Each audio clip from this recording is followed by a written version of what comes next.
Oi, eu sou a Ana Luísa E eu sou a Natane Félix. e nós vamos falar hoje sobre a política de influência e comércio de compensação da Alemanha de Hitler com o Brasil de Getúlio Vargas. Para a gente começar falando sobre esse assunto, é importante olhar e perceber as semelhanças que tem do próprio governo entre si. Os dois governos, tanto de Getúlio quanto de Hitler, eles eram ditaduras e até o nome Estado Novo de Getúlio Vargas vem também de um período ditatorial, que foi o período instituído na época de Salazar, em Portugal. E por uma coincidência, a gente não pode afirmar, mas estranhamente Portugal se manteve neutro na Segunda Guerra Mundial, sendo que Vargas pode ter se inspirado nesse governo europeu de Salazar para conseguir estruturar toda a sua política e o seu governo. Também tem um ponto muito importante, que é que muitos membros do Estado Novo, do governo do Vargas, eram muito simpatizantes do Eixo. O mais famoso deles se chamava Filinto Miller. Ele era chefe da Polícia do Distrito Federal e ele foi responsável pela deportação da Olga Benário, que era mulher do líder comunista brasileiro Luiz Carlos Prestes, para a Alemanha nazista. E é muito importante falar também sobre a relação que o Brasil tinha com os integrantes do Eixo. Não só a Alemanha, mas também a Itália, porque o Brasil tinha firmado, em 1936, firmou um acordo com os italianos de comprar os submarinos italianos e conseguir pagar esses submarinos com os produtos brasileiros. E também o curioso fato que o exército brasileiro também importava armamento da Alemanha nazista. Com tudo isso, a gente pega um gancho lá para 1940. Proferiram um discurso a bordo do Encoraçado de Minas Gerais, em que Vargas elogiou o nacionalismo das nações fortes. O que, assim, querendo ou não, já é uma coisa um pouco gritante, porque quando ele fala sobre o nacionalismo das nações fortes, ele está falando objetivamente da Alemanha, ele está falando da Itália, ele está falando da ditadura de Salazar, ele está falando desses tipos de nações fortes. Ele está elogiando porque, de uma certa forma, ele fala que indireta, apesar dele não citar que ele estava elogiando a Alemanha ou a Itália, ele estava elogiando diretamente governos nacionalistas da época. E na época, os governos nacionalistas que estavam surgindo eram justamente o governo de Hitler e de Mussolini. Então, fazendo o link, é óbvio que ele estava se referindo a esse governo, inclusive ao dele também. Sim, esse discurso ele foi proferido para a cúpula das Forças Armadas do Brasil. Entretanto, mesmo ele apoiando indiretamente a Alemanha, falando que admirava esse nacionalismo, entre manter uma boa relação comercial com o país do Eixo e se aliar com eles já tem uma grande diferença, tanto que ele não se alinhou, foi se aliar posteriormente com os Estados Unidos. Foi aquela coisa de eu apoio vocês, mas eu não vou comprometer a minha economia com isso. Eu vou continuar apoiando vocês, continuar admirando vocês e tudo bem, eu não me importo que vocês façam e cometam os crimes gritantes que vocês cometem. Só que eu não vou entrar numa guerra ao lado de vocês. Só vou nutrir a minha admiração de longe. Até porque tinha uma ameaça muito grande também dos Estados Unidos invadir o próprio Brasil para conseguir usar as bases aéreas do Brasil, porque era uma área estratégica para se ganhar a Segunda Guerra.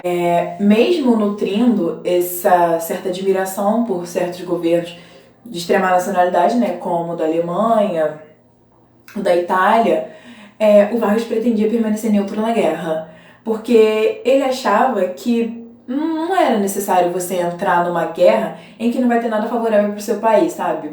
Porque eles tinham essa relação com a Alemanha e tudo bem, só que, assim, a gente não ia ganhar nada veemente pra guerra, sabe? Mesmo que o governo Vargas estivesse entre seus apoiadores ou membros, ou membros da administração, alguns simpatizantes do nazismo, que na época eram chamados de germanófilos, não tornava o Brasil um possível aliado da Alemanha, porque, como a Ana falou, tinha esse caso com os Estados Unidos, né? E a gente tinha uma relação comercial muito boa com os Estados Unidos. Então, por que jogar isso tudo pro alto só pra mostrar certa admiração nossa, só pra mostrar esse nacionalismo?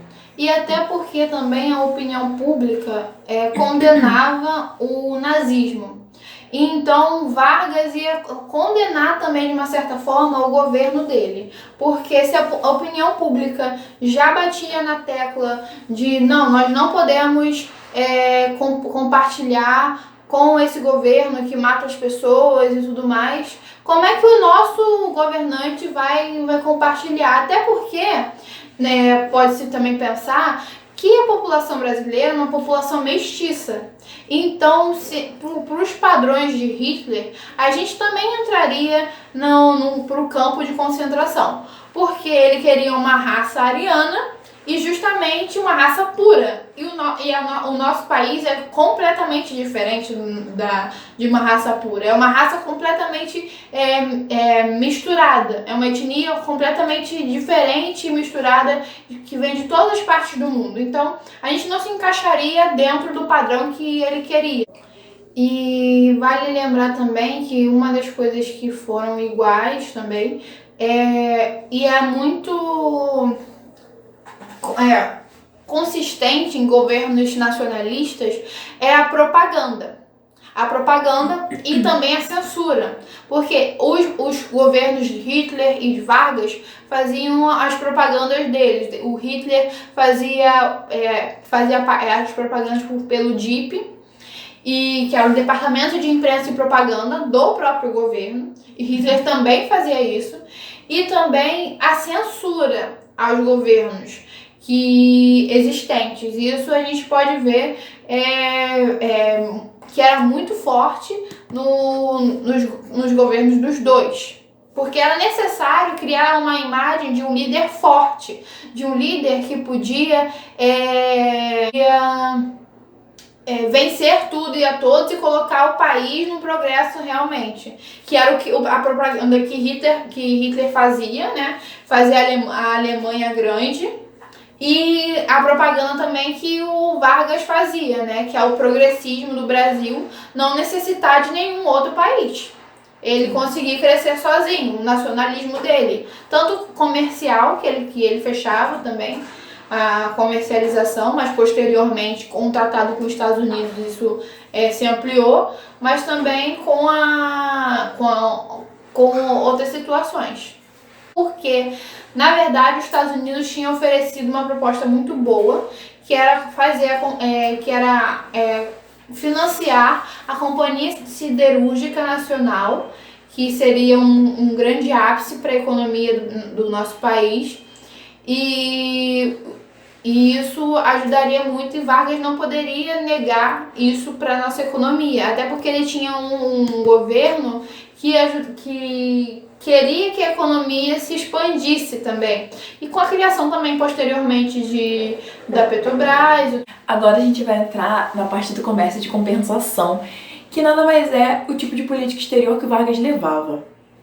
Lá na década de 1930, mais ou menos, alguns estudiosos avaliavam a política externa do Vargas como um jogo duplo, porque ele negociava ao mesmo tempo com a Alemanha e com os Estados Unidos, que eram os dois polos em ascensão mundialmente, né?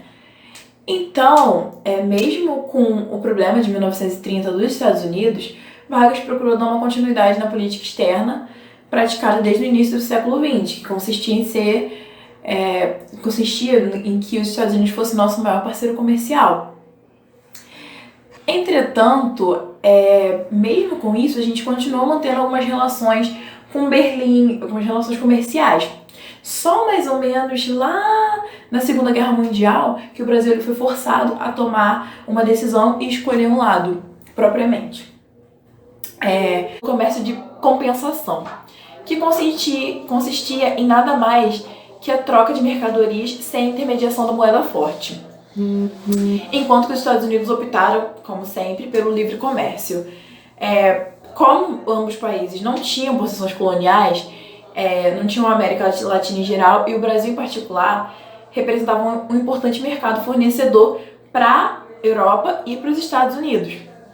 Então ter ligação comercial com a gente seria muito bom, porque querendo ou não, era uma base para eles, sabe? Porque a gente fornecia matéria-prima, a gente fazia produtos manufaturados e eles precisavam disso.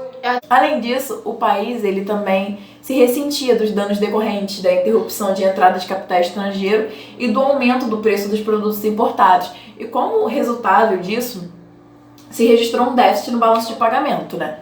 Que a gente importou mais do que exportou.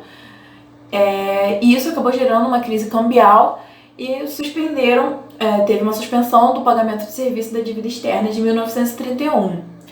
Só a situação ela melhoraria, só que ela melhoraria lá para 1934, 35, que teve uma leve liberalização e teve uma rapidez no crescimento.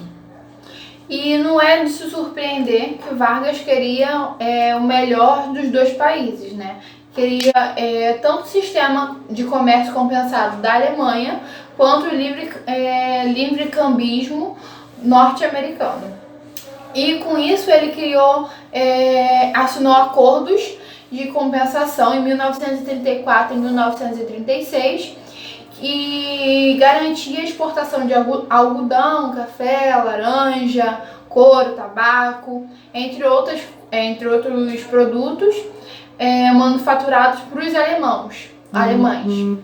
E com os Estados Unidos foi assinado um outro tratado também, que era o Tratado Comercial em 1935, pelo qual o Brasil oferecia concessões tarifárias em determinados produtos. Enquanto que o Brasil oferecia algumas concessões aos produtos norte-americanos, os Estados Unidos liberavam de tributos os principais produtos de exportação brasileiros. A tolerância de Washington e de Berlim com relação a esse comportamento equidistante de Vargas, ele era explicado pelo interesse em que as ambas tinham em constituir as suas áreas de influência. Ela queria esse sistema de poder, ela queria um país assim, influente na América Latina. E essa estratégia, esse tipo de estratégia que ambos adotavam, ela colocava em segundo plano a natureza econômica. Eles não se importavam assim, no plano econômico, era mais um debate de plano político mesmo. Entretanto, no lado de Vargas, né, a gente alargava esse campo de manobra brasileiro, a gente conseguia se reerguer, a gente conseguiu crescer com isso. Então, não tinha problemas em tensões tanto de Washington quanto de Berlim. E também esse tipo de ação política, econômica, veio também muito influenciada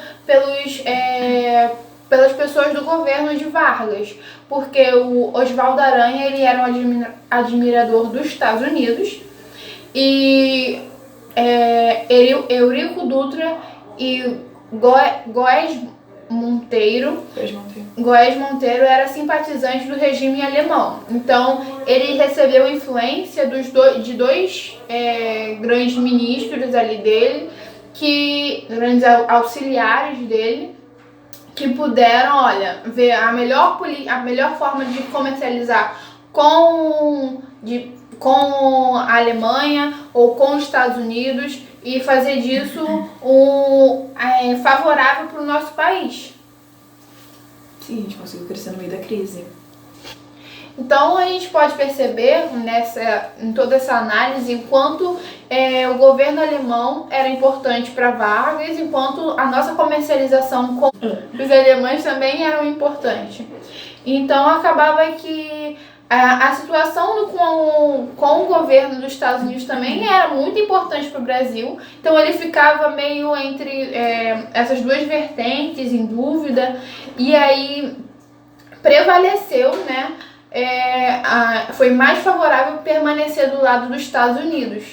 E toda essa análise indica o porquê que o Vargas prevaleceu do lado dos Estados Unidos e o porquê também que a Alemanha era tão importante para o nosso país.